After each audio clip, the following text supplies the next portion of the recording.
Bond தண்ணி எடுத்து வாடா. சரிப்பா.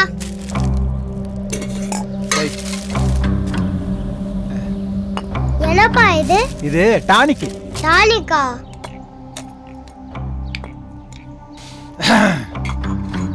அப்பா எனக்கு?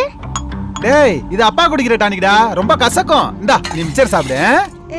எனக்கு இது வேணாம் அப்பா, எனக்கு அதான் வேணும். நீ இத சாப்பிடுறா சரியா? வேணாம் போ. ஏங்க என்ன இது? நீங்களே குடிச்சு வீட்டுக்கு வர கூடாதுன்னு சொல்லிருக்கேன். இப்போ நடு வீட்லயே உட்கார்ந்து பாட்டில் ஓபன் பண்றீங்களா? டவுன்னா பரவாயில்ல, பார் இருக்குது. இது நம்ம ஊர் கடையில வாங்குனது.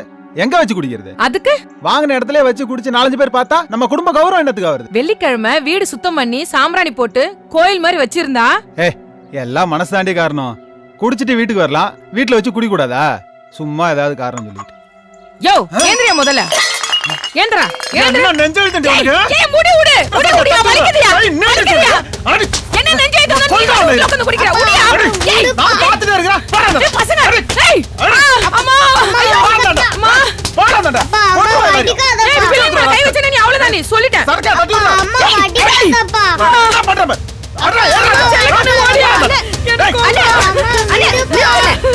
என்னன்னு அது இப்படி போட்டு அடிச்சிட்டு இருக்க? எல்லாத்தையும் விட்டுட்டு உன்னை நம்பி தானே வந்திருக்கு. நீயும் போட்டு அடிச்சா எங்க போகாது? நடு வீட்டுல உட்காந்து குழந்தைங்க முன்னாடி குடிச்சிட்டு இருக்குது செல்லக்கண்ணு. அண்ணே என்னன்னு அது?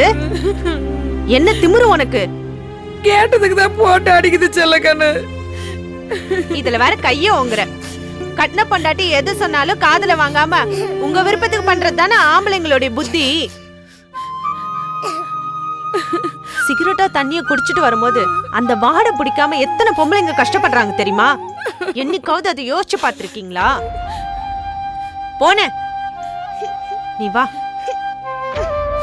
வாடா. அழாத செல்வி, அழாத.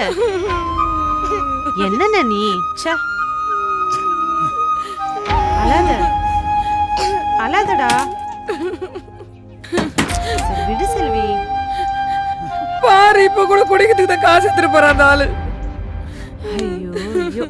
சரி வா, உள்ள வா.